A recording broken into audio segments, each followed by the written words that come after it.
Hey guys, welcome back to the podcast. So today I had a guy on from work. He came over and we kind of did an impromptu.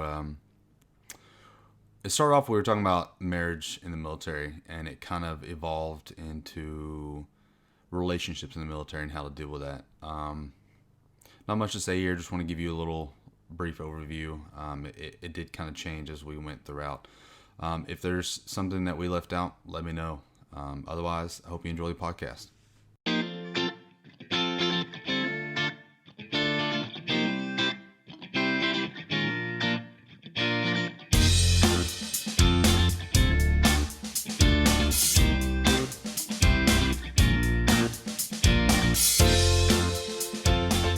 Hey guys, welcome back to the podcast. So today I've got a friend on. I met on the ship.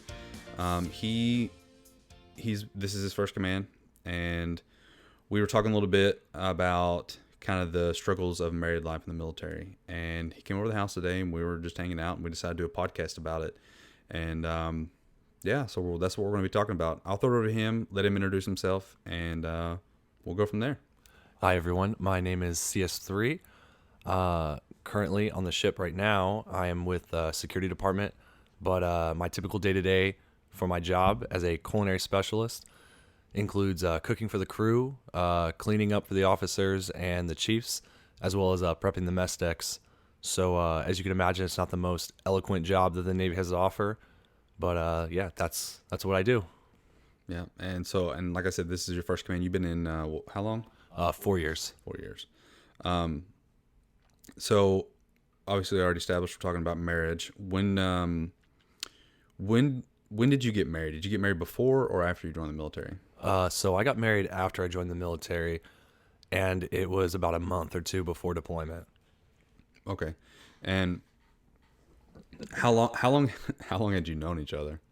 At that point, it was 4 years. 4 years. Wow. So like this was well established. Yeah, this was. So I married the girl that I met in high school.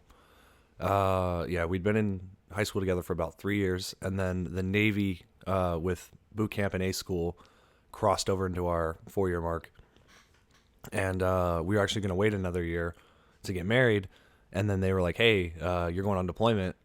I'm like, "Okay, cool." So I talked with her about it and was like, "Hey, let's push it back a year. We could set ourselves up really well with the Navy by getting married a year earlier. We had already planned on doing it. It's not like it was a question about whether we were doing it, it was when. So I was like, hey, let's go ahead and do it right now. So we did. And yeah, it went real well for a little bit. And then deployment started. And then it kind of the hardships of married life while on deployment. So it's not easy. It's definitely not an easy thing. Yeah, I mean, I can't really speak from deployment experience because I know that on the ship, it's much harder to stay in contact with family and deal with things. I can only speak from, I just came from Bahrain, so I did a year over there away from my family. I can only speak from that perspective. So, I mean, I'll try and chime in when I can, but, I mean, this is going to be a lot of one-sided conversation. Yeah, okay. So also for the listeners, sorry, the other chair that I have is a little bit squeaky, so if you can hear that, my bad. Okay, so you got married, you went on deployment. Yeah. What are some of the hardships that you faced? Definitely communication. Communication between you and your spouse is scarce at best. Traditional email, you'll always have email on deployment. So if your correspondence between each other is through email and that's what you're doing right now, then you're good. So a lot of people would do texting. You could text through your email, like you can email each other's phones. Yeah. Or it's basically the same thing. It's a lot of workaround. So just tell them to exchange emails and then do it that way. We do have phones that work. They're pay phones that work on the ship, or they call them sailor phones, but they only work with these prepaid phone cards that cost way too much and don't have enough time on them ever. Yeah, of course. So the ship store will sell them. I think it's like $50 for like 30 minutes. Holy shit. Yeah, and they have more expensive ones too that you can buy in port, but some of them don't work, right? So AT&T sponsors all of them because they provide the phones, and they're literally pay phones. You scratch them off, you punch in a code, and it does a dial out, but that counts towards your time on the card. So yeah, so like the first 3 minutes of is like a sponsored message, and then it connects to your call. Also, calls drop all the time when you're out in the middle of in the Med, or in the Persian Gulf, especially in the Gulf, signal is awful. When we're in the Med, it's totally fine, but in the Gulf, it's awful. So, and then port. When you're in port, you try your best to make phone calls there, but signal sucks. So a lot of service providers don't work very well overseas. You roam a lot. So unless you got a plan that works for that, you gotta make accommodations for that as well. Yeah, no, like I have Sprint, and it's not in every country, but most countries, it's fine. But yeah, because when I was overseas, we traveled. We went to France, and the service there, like, it was enough to use the phone, but it was pretty shitty. Mm-hmm. So, but yeah, definitely, especially if you're going to be deploying, whether you're going to Bahrain or you're going on the ship, you need to sit down and have that conversation with your spouse and be like, hey, look, I'm going to do my best to stay in touch with you, but it's going to be hard. We're limited. We have email, and then when we get somewhere, we have, we'll be able to contact you, because, when you get somewhere, you'll be at a base, but you're not going to spend your whole time there. You're in a foreign country. You want to go see it.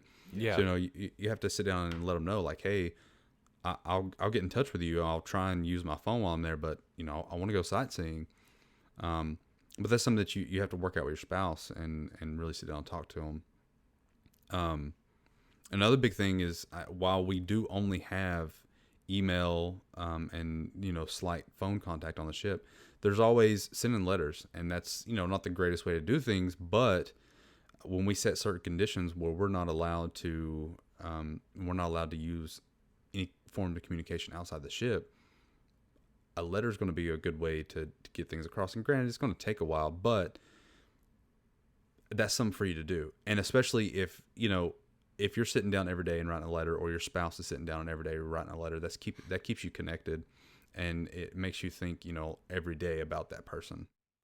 Yeah, some of these the older, more primitive ways of communicating to people ends up being a good fallback, because as we rely and we grow up and rely on this technology, what people don't realize, like on deployment especially, my last deployment, we had an incident happen where the internet was out. Like, the internet went down for like a week or two. So for us, like, we didn't have any outbound internet services. Shipboard, had internet for their use, for like personnel department was able to still get all of their documents and things like that, but there was no personal internet for a while. And I think the bad thing is people aren't prepared for that kind of stuff. So people were upset, and like, you have other means. You can still email. Our email still worked. So that's why I'm trying to really drive that home for people listening, is that email will be your best friend, because that's all you have. Sometimes you work, 14, 15, 18-hour days sometimes on deployment. You work every day. So I don't know any departments that do days off on deployment. Yeah, I mean, you get holiday routine on Sundays, right? For some, yeah. I want to say for most rates, if flight ops isn't happening, air department will let you get a little bit of a breather, but there's still maintenance and cleanup and things like that going on. CSs don't do holiday routine, because we do the holiday routine for everybody, the meal. But yeah, so on Sundays, that's kind of like the ship's breather, to the pause of the week, to just stop and take a breath and go, okay, cool, let's try to call the folks, let's send an email, write a letter, send a package, whatever you want to do. And you see it. That's like everybody's time. But because of that, everybody's trying to do it at the same time. So like on deployment, it's all about the times. Early in the morning, late at night, everybody tries to do that. The middle of the day is probably one of the best times and the worst times at the same. There's no good time to try to contact your family, right? Middle of the day, flight ops is going on at least on a carrier, flight ops. So where all the phones are like conveniently located near the flight deck. So there's jets launching. They'll secure things. Comms will go down. You'll be in the middle of a phone call and it'll just disconnect. And you're like, what the fuck? So, yeah, it happens a lot. And then if you try to do it at night, there's going to be a long line for the computers. So the library provides tons of computer options for everybody to get on. And they do like a 30-minute rule about talking and, being on there. But, that's one person policing that. So someone will sit on there for 2 or 3 hours if nobody's asking. Yeah. So we kind of went off on a little bit of a tangent there. Yep, just a little bit. So back to you. So you got married and you're getting ready to go on deployment. What did you do to prepare for that? Like, prepare yourself, prepare your wife, so on and so forth. So I went into it completely blind. So my wife had just gotten to Norfolk and was there with me for maybe 2 months after she got out of A school. And then deployment started. Literally, it was kind of, I feel like how it is for everybody. We're like, yeah, we're going to be fine. We'll be good. We're going to do this. We went into it with a plan. The plan was email each other as much as possible. And for port calls, talk to me on the first day. If you got time, depending on how many days you have, first day, at least talk, for an hour or two, if you can merit that. So whenever you had reception, and then the rest is all my time. So it was kind of scheduled. Everything was scheduled. So it was pretty routine. So first pull in, my first port was Italy. So we pulled in and I had that day off. Great. Awesome. Cool. Get off the ship. My service isn't working like at all. It was miserable. And I remember how bad it was. So I'm sitting on the ship just sending pictures. So I go out for the day. I take my pictures, send them to her. I was messaging her on like Facebook Messenger. And then signal just dropped, just quit working. I ran out of service that I have out there, and that was it. So next port, so we pull out. We were out to sea for like almost a month and a half. Oof. Between the next port, and it was rough because we secured comms a lot for training, for flight ops. So it was rough. And then I got that really rough email where my wife basically was like, "Hey, I don't want to do this anymore," because the communication there wasn't any. So so she told me she was leaving me, she couldn't do it. And we went to what's called River City. So River City 1 means no inbound, no outbound, nothing. Everything stops. So she told me that, and then I had to sit on that for a week because we were in it for a week straight. Damn. And so when we came out of that, the first thing I did was call her, and she's like, "I just can't do this. I don't want to do this." And I tried to like plead with her about it. I'm like, well, we're both in the Navy. Like, we signed up for this. We knew this was going to happen. And whether or not you were on deployment or I was, it was going to happen this way. And she just wasn't having it. She's like, "I just don't want to do it." So, it just kind of was what it was. And I sat on that for, another month. We hit our next port, and I tried getting a hold of like a lawyer, like stateside, because she talked about the first thing she said was, "We're gonna take a break, figure it out," and then she's like, "Oh yeah, no, I want to get a divorce." So Shit, man. I was like, okay.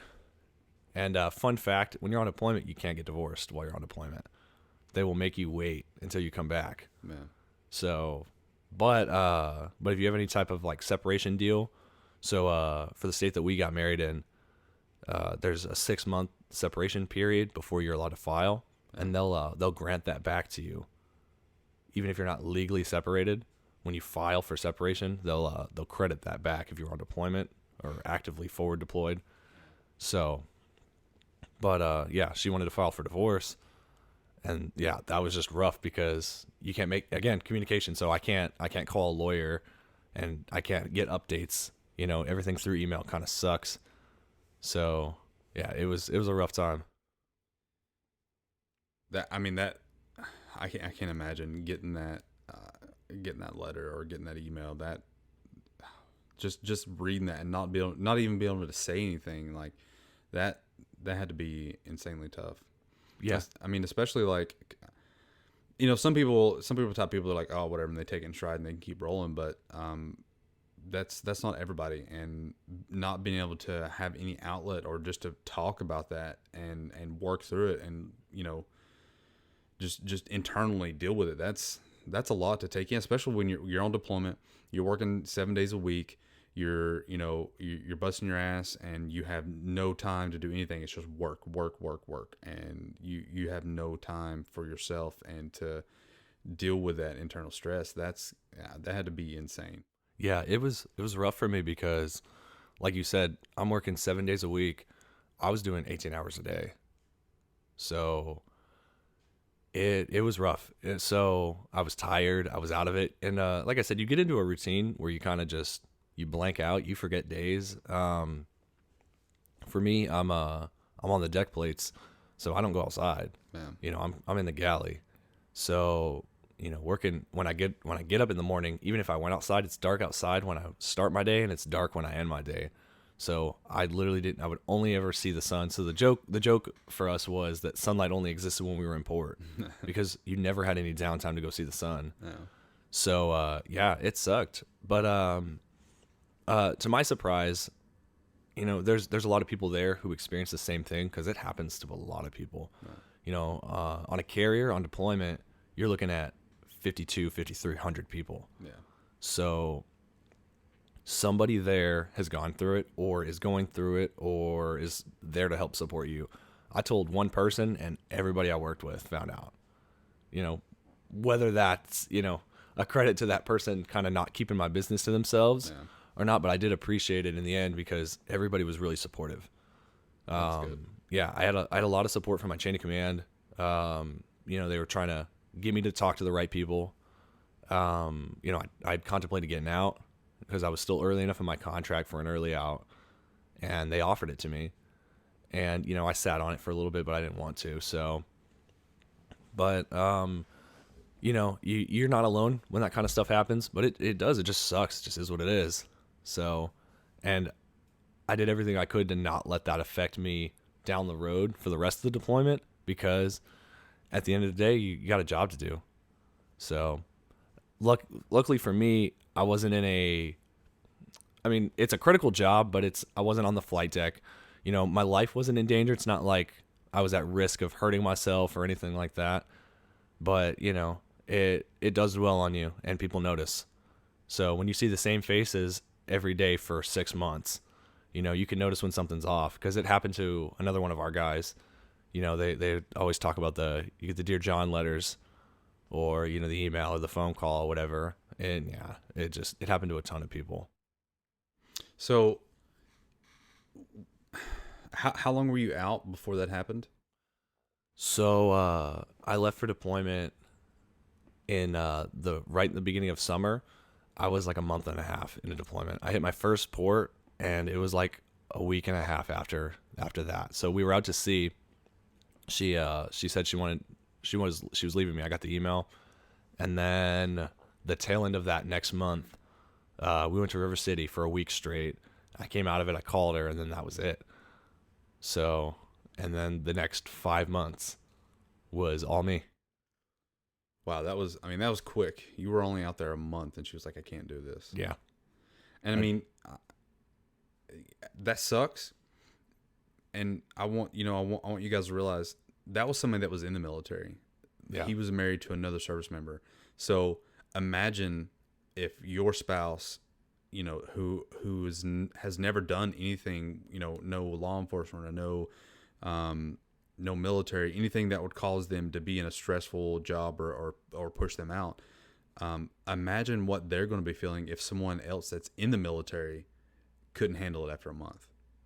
So, and I'm not saying it's all on you, all on the service member to help push the spouse to that situation, but you need to think about that and try and do your best to help work them through and prep them before you go on in this deployment or you go overseas, because it's hell.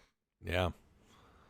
And that's what made it more difficult was it was really hard to understand where she was coming from, because like I said, communication is everything when you're out, and when you're not there with somebody, it's no different than it's literally a long distance relationship, but it's a long distance relationship with scarce communication with each other. So when you piss each other off or you guys are fighting, there's not like oh yeah, I'll just call you tomorrow.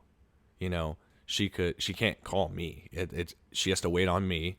So the ultimate reason that she gave me for not being able to do it was that she felt like she had to put her life on pause when I'm on deployment. We had to put us on pause, because if something happens, because we'd argue or something, we'd disagree with something, and it's not like all right, cool, I'll call you tomorrow. Like, I'm like, no, I got 5 minutes left and I got to wait till payday so I can go buy another card. Oh, ship store's out of cards. Can't call her for another 2 weeks before we get more. So it's like everything's against you. So it makes it a rough time. It makes it even harder, because like, even if you're good, right?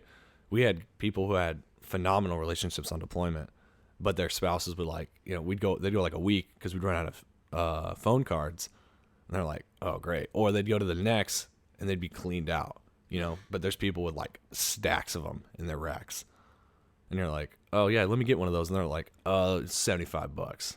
Jesus. Yeah. They're like upcharge because they know people want them. Yeah, I mean, it's a good way to make money, but yeah, it's a real shitty thing to do to your shipmates. Yes. I got so many free phone cards from people. So you'd be up there in the phone booth area, and there'd be people crying, or I guess they'd get dumped or whatever, and they'd be pissed off, and they would literally just like give them to you, and they're like, here, because that's who they were talking to while they were out. So, or people would be crying, and they're just like, I'm done. I literally sat there. It was really ironic. So the phone call conversation I had with my wife, when she told me that she was done, the girl next to me was equally breaking up with her boyfriend, and was just sobbing the whole time in the background, just on the phone. So I'm like, this is rough. So I got the support of my shipmates here, and people are just a mess. Yeah. So you did that, you got the email, you talked to her, and y'all decided you were going to separate. You finish deployment, you come back.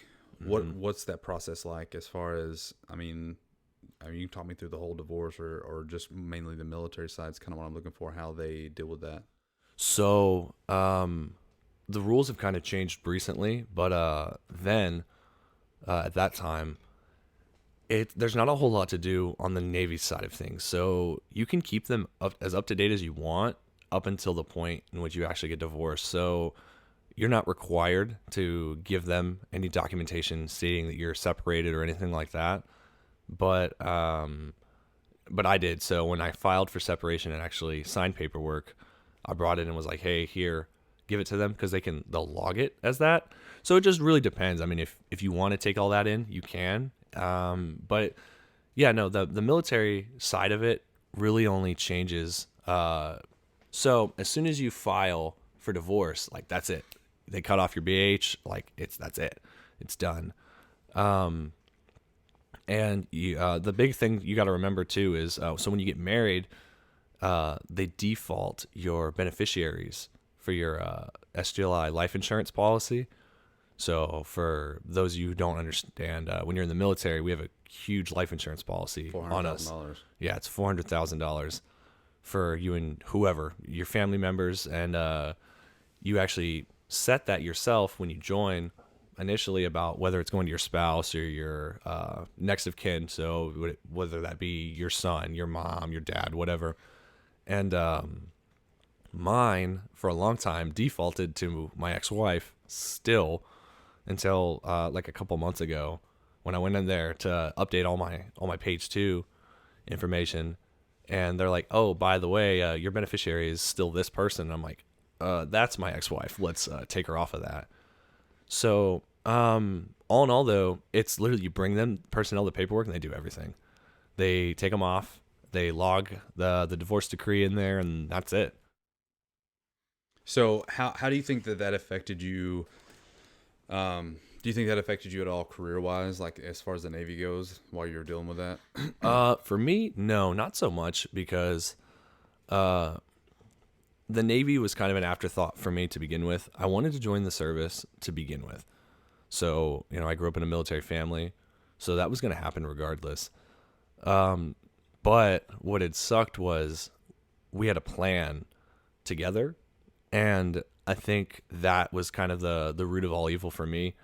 Was I was dependent on the fact that she was going to be in as well, so I didn't have a plan coming out of it. So getting divorced sucked at that point, because when I came back, I had to go get all my stuff. I didn't have a place to live. Yeah. So I went back to living on the ship, and she kept, we didn't fight over anything. There was no, court battle or anything. It was what's mine is mine, what's yours is yours.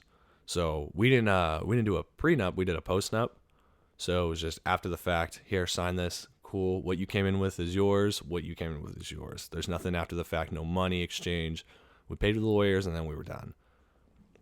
So it didn't really affect my career so much, because I wasn't actually as worried about things. It was a good time for me. So when my divorce finalized, advancement, the day of my advancement exam for third class actually was the day that I had court to go there to contest anything I wanted to say in court, kind of like just my, hey, if you have anything last to say to each other. And I didn't go because I had advancement.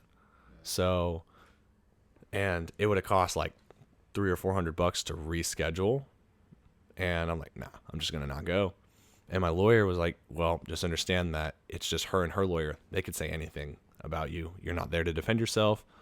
And I'm like, yeah, it's whatever. So I didn't go. I made third. Off of that exam. Yeah. So I was like, yeah, it's all good.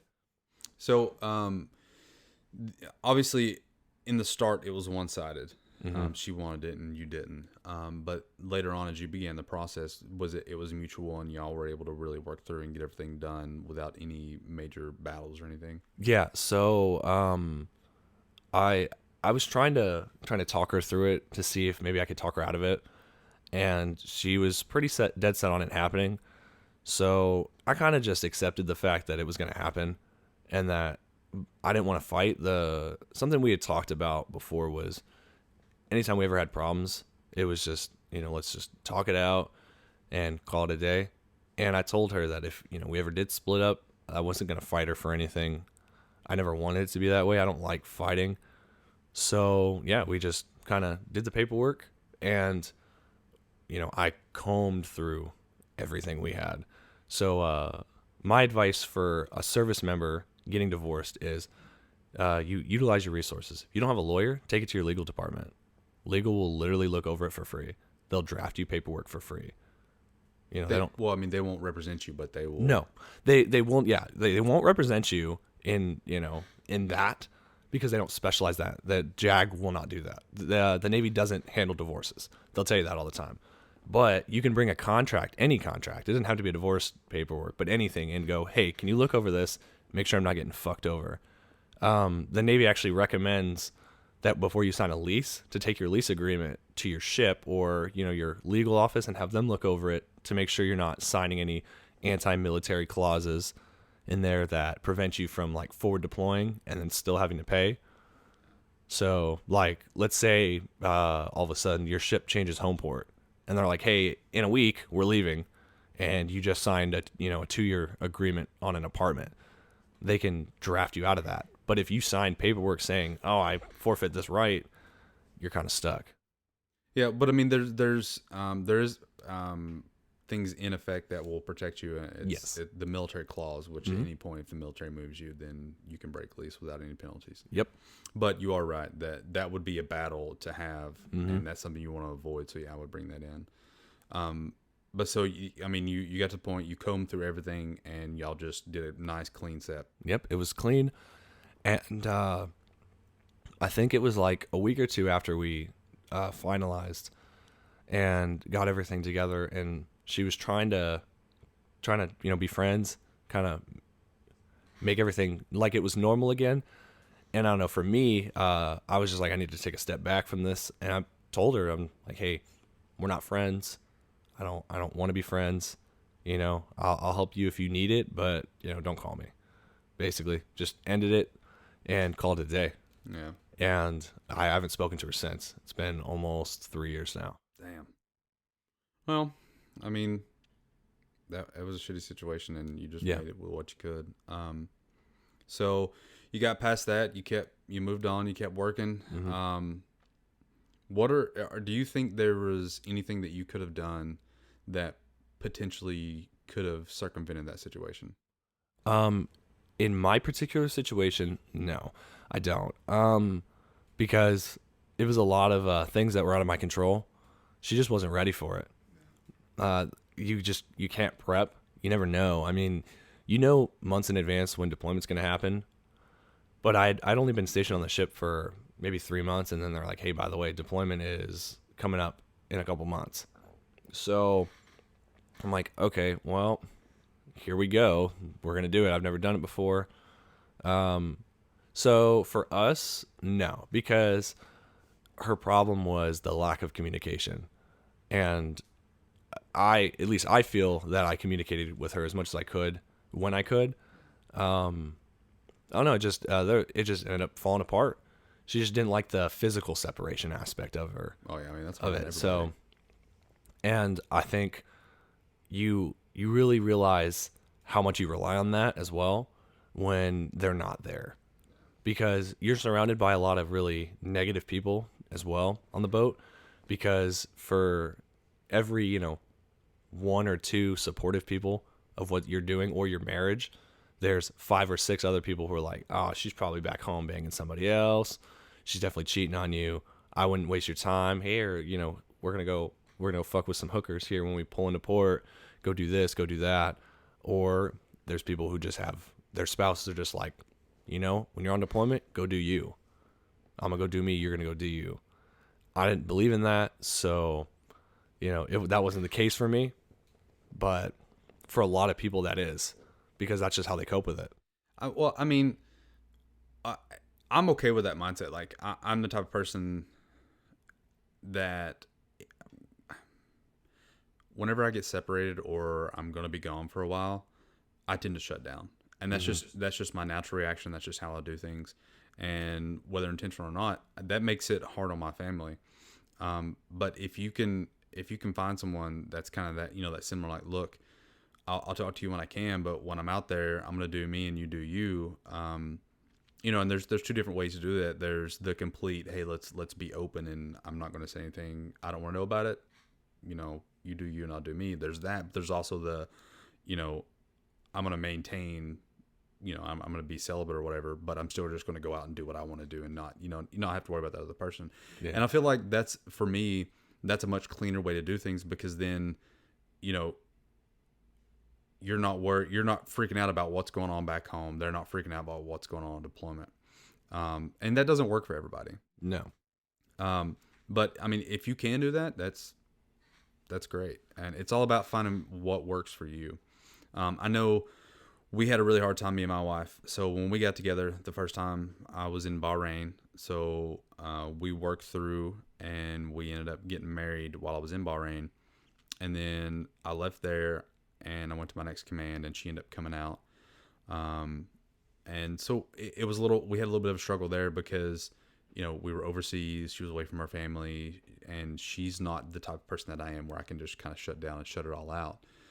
So she struggled being away, and we kind of had some tough times over that, but we worked through it. And then I went to a couple other commands, and I went back to Bahrain. And this time she didn't join me when I went over there, because it would have been 2 years versus 1 year.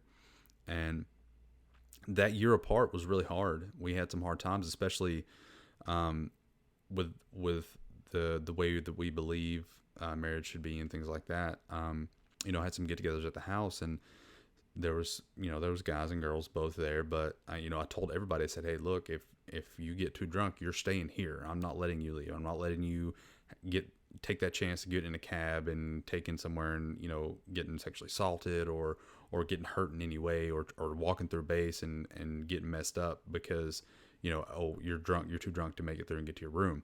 I wasn't going to have that. So there was a night that a girl stayed there at my place.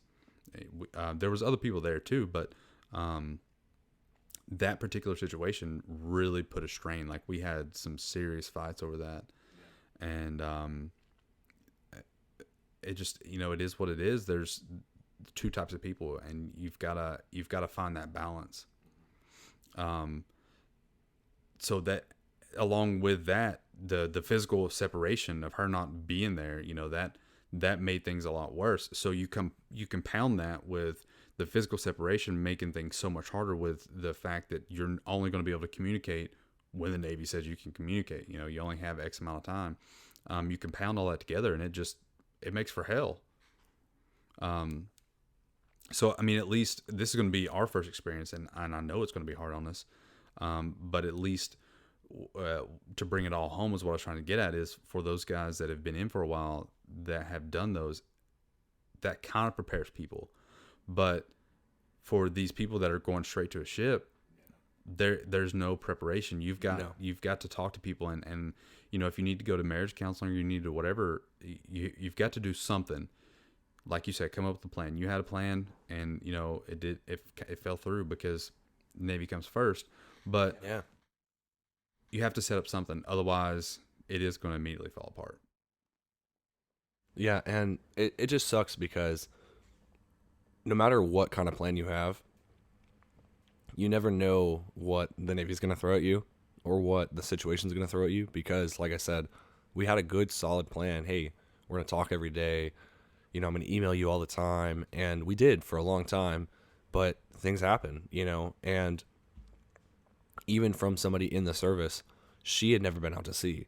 So she didn't understand that concept of, oh, we're in River City. She's like, I don't know what that means. And I'm like, well, comms is secure. Well, what do you mean comms is secured? What do you mean you can't email me? Oh, you're telling me you don't have time, or just work. Sometimes I'm just working and, you forget, or you just walk back to your rack and rack out. It's time to go to bed.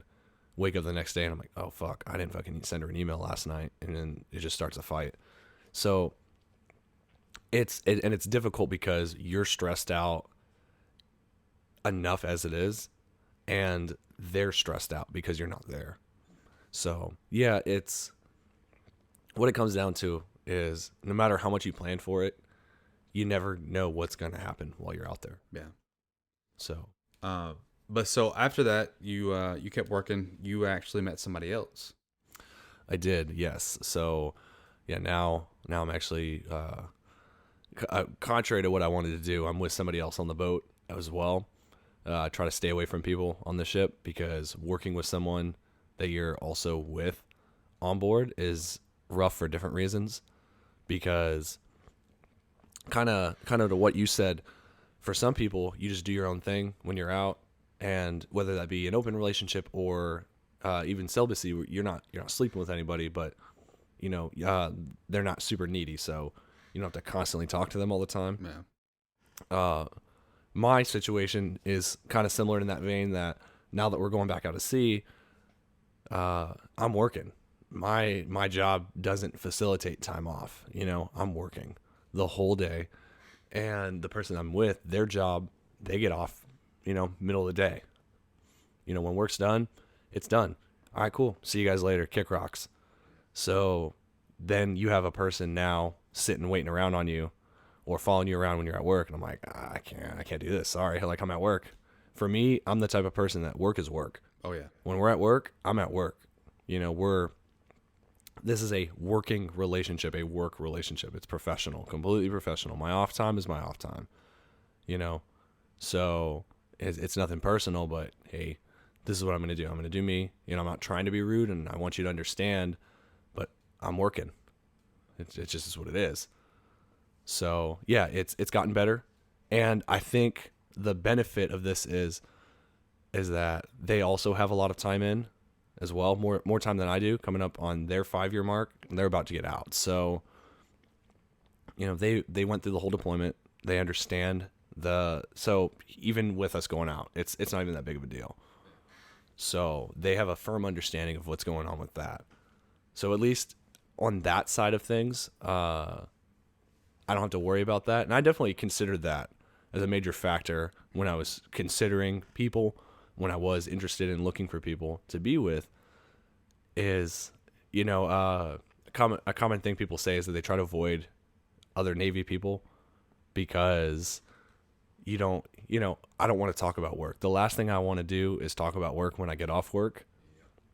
So, hearing somebody else bitch about their command, and then you're like, oh, but my command is so much worse, and I dealt with this, and you're like, you just get home from a deployment or an underway, you've been gone out to sea for like 2 days, and then you come home and your spouse is like, oh, I had the roughest day, on my shore command where I get off every day and go home, and I had a rough 9-hour day today. They kept me for a whole hour after work, and I'm like, okay, Yeah. that's cute. Yeah, I just did. I just worked for 2 weeks straight, 18 hours a day, and I sleep in a fucking rack that's the size of a kid's race car bed. So, with 3 other men. Yeah. I don't want to hear it. So, yeah, I definitely agree that with that statement that people try to avoid dating other people in the Navy because, yeah, that you'll have that kind of context with each other. Yeah, it's hard too because we spend all this time together, especially if we're underway or if we're deployed or whatever we're doing. We're spending all this time together. Eventually, you're going to find somebody you're attracted to. Like it's it's going to happen. But the thing is, you have to be careful about that. Number one, like you were talking about with the struggles of being in that relationship, they're always there. Yeah. You never get any time apart, but also you get into situations where it could be fraternization. Oh yeah. So, in my situation, I'm fortunate enough that we're both the same pay grade, and the positions that we work don't really cross over at all. But yeah, I've definitely seen people who work outside of a different department, and that's fine. But then interpersonal relationships at work, as the Navy defines what fraternization is.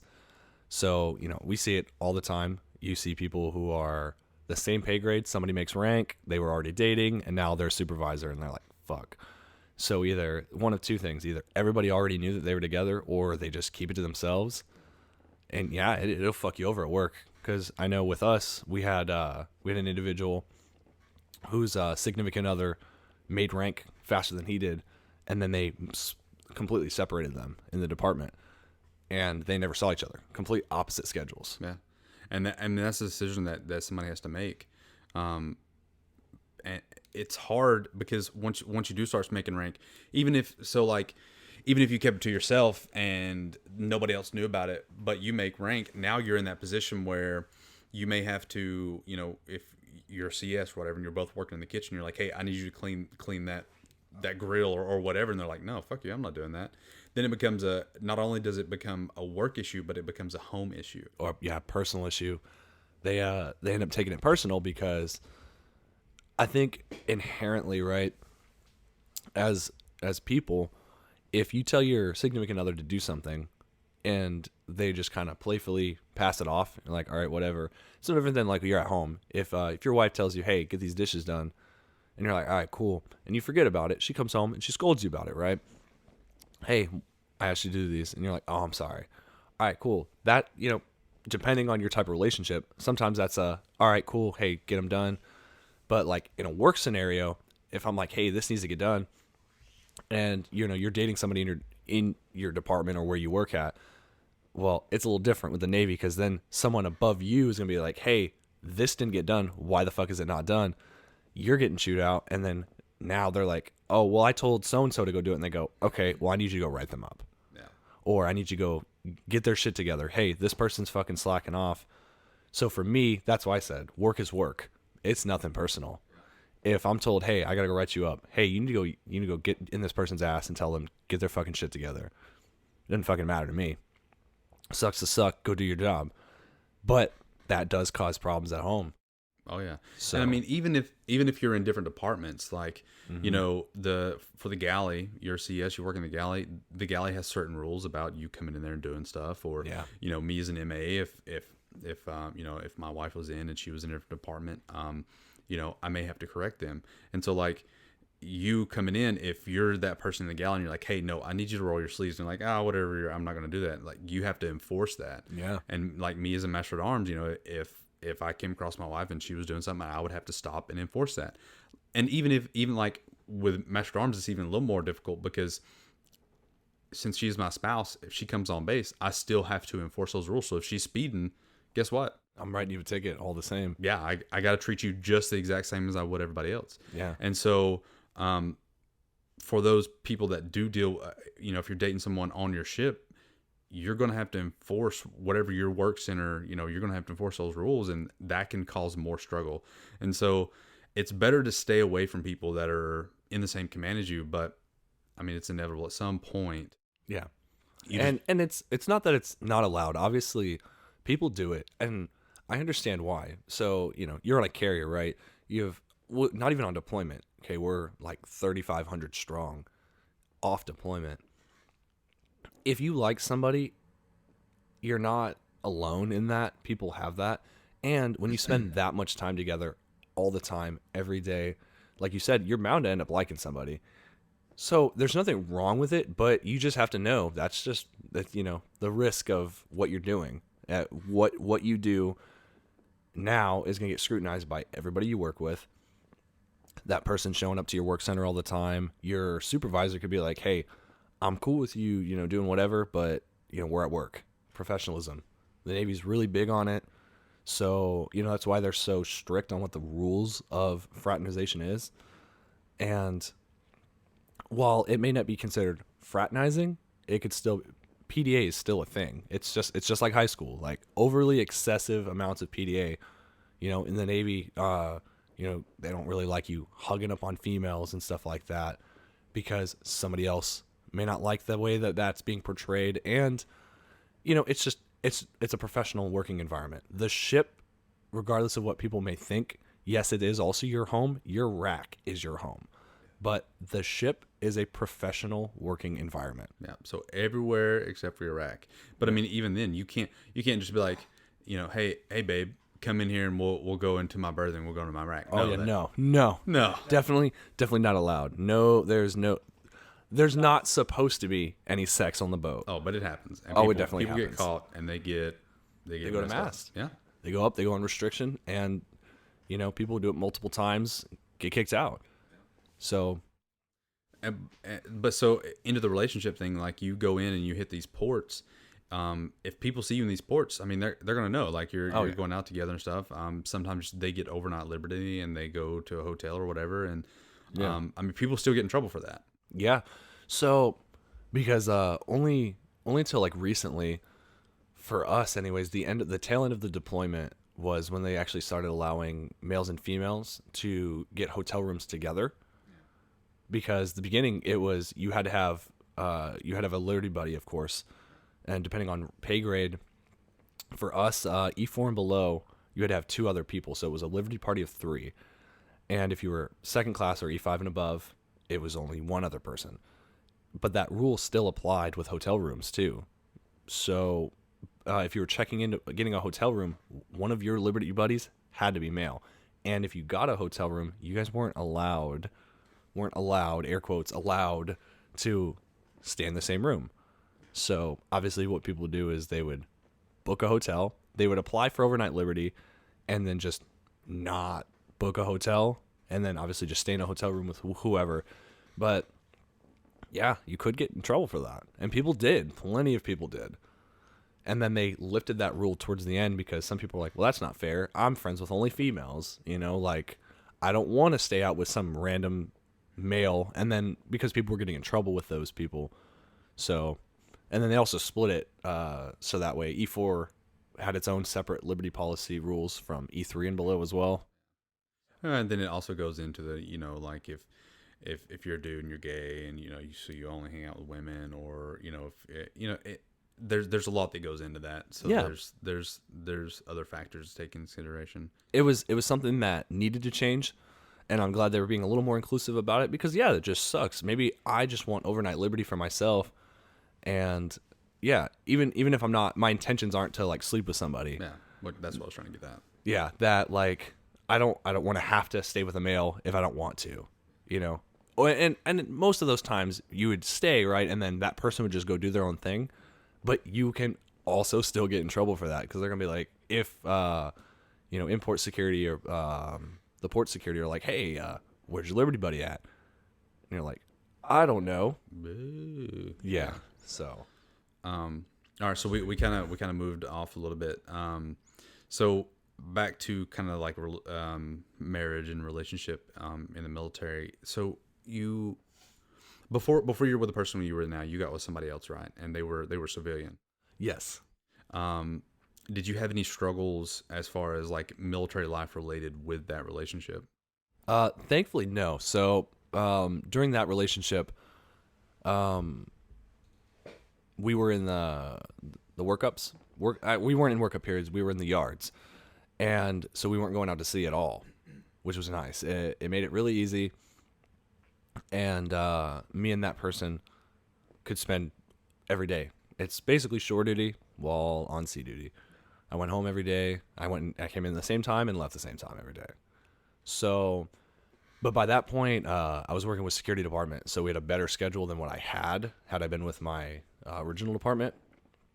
And yeah, no, so we didn't really have any struggles in there. The reasons that we split was actually just a mutual understanding that, hey, I don't really think that this is working.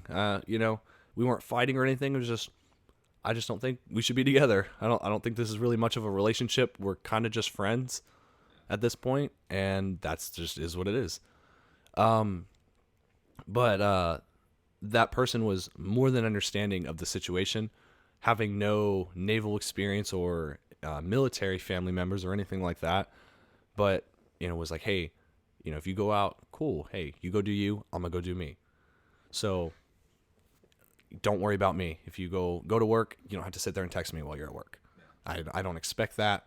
I think that's super unreasonable. So I had a considerably more reasonable partner at that point in time. So, okay, so your current relationship, I know for a fact you've had some work struggles with that. yeah, definitely. So, like you said, you're dating someone in the military that is also at the same command as us. Some of the struggles that you've had with that, how did you overcome? Like, I mean, what were the struggles, and then kind of how did you overcome that? So, the biggest thing with the relationship there was that the person that I'm with, a lot of people at work also was attracted to or whatever. So like everyone was kind of trying to get at her to begin with. And then on the low, we kind of started a thing. And again, I mean, everybody ends up finding out. Oh yeah, I mean, So- that's just the nature of the beast. Yep. So I told the wrong person, and rumors were flying around.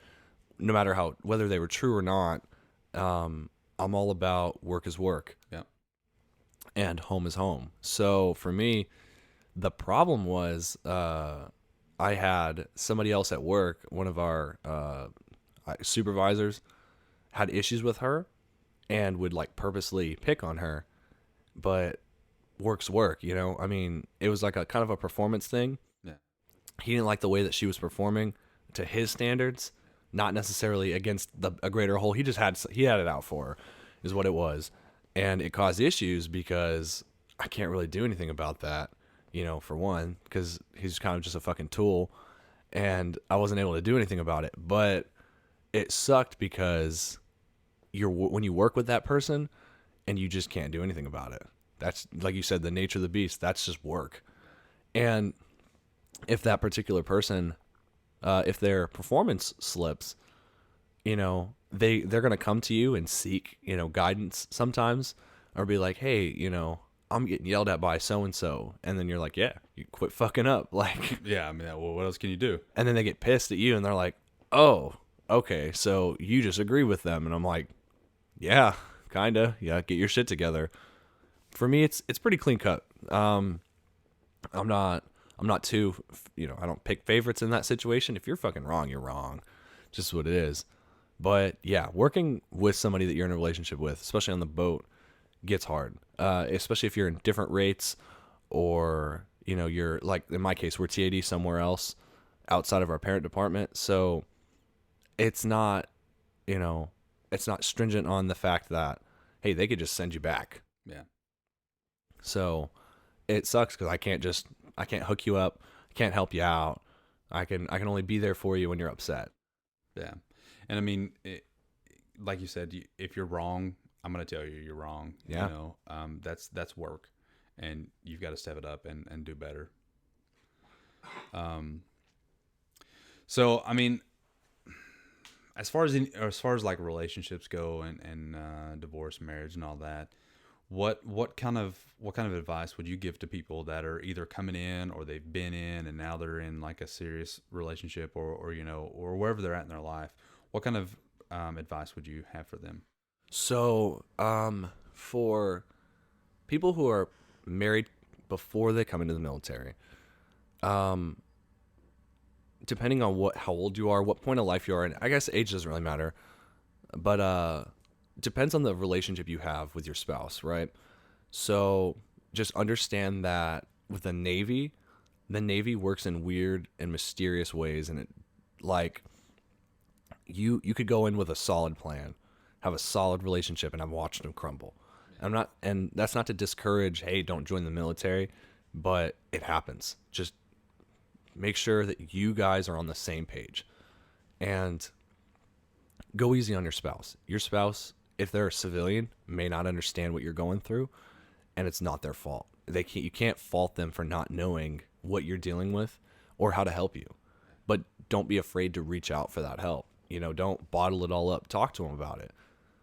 For people who aren't married, who are gonna get married in the military, I'm gonna tell you right now that it's not worth the money for the people who are like, oh, we're just getting married because the money sounds good. It's not. You're gonna cause yourself a lot of heartache, and if it falls through, now you have to get divorced. And so it's just not, the money is not that good for the bonus that you get for being married. And then for people who aren't married, just talk with your partner, communicate about what your intentions are with the deployments or going out to sea or whatever you're doing. It doesn't really matter against what branch of service you are. You're deployable unless you're, some type of reservist or, it's volunteer service or National Guard or whatever. But you need to just have that conversation about what your plan is with what you're doing ultimately. So it's just talk with each other. If you don't have a clear line of communication with each other in any step of what you're doing, it's going to be hard. If you're dating somebody you work with, again, that's just life. You expect that to be hard. That's going to put you in a bad place. Yeah, I mean, my big thing is, you need to talk to them and explain like, hey, look, the military is going to come first. Yep. And whatever the military needs, that's what they're going to get. And you're going to be on their beck and call. So, I mean, because that's a struggle that I've had, and it makes life hard, but that's just how it is. And they need to understand that. And that like you said, you have to communicate. So you have to tell them. And I would say that if you are in the military and you're looking for someone, if you find a partner that is in the military, you need to work. You need to have that conversation. This is my goal, but also you need to explain like work is work and home is home, and you need to be open with everyone, because if there's any chance that relationship can be misconstrued as fraternization or whatever, like you need to be completely open. So as MAs, we work in sections, so we have duty sections, and if you're in the same section as that person, if you're E1, E2, E3, 9 times out of 10 it's not going to matter, but it still needs to be brought up to supervisors. Oh yeah. Because if it becomes an issue, you're going to have to be separated. Yep. And we can't have that conflict at work. Yeah, and when you're more open about it, if you weren't trying to hide it, I've noticed from experience anyways that when you don't hide it from your supervisors, they're more apt to help you guys out, especially with the upper chain. Because in the case where we had a gentleman who was dating somebody, like I said, who had made a higher pay grade, and they separated them, it wasn't even because of like a fraternizing issue. They just knew outright that they were together, so they said, hey, for you guys, we're going to move each other away from each other to avoid any possible conflicts on any end. Yeah, well, I mean, not to mention too, they had the pre-existing relationship. Yep. So if you have that pre-existing relationship, it's not going to be fraternization anymore, No. because it was already established. But they move people like that to avoid possible fraternization. Yep. Or any type of favoritism or Yeah. anything. And granted, it could still happen, but it was, in this case, it was completely unlikely. And then for those of you that are getting divorced, it's a rough spot to be in. But like you said, there's somebody else there that's going through it.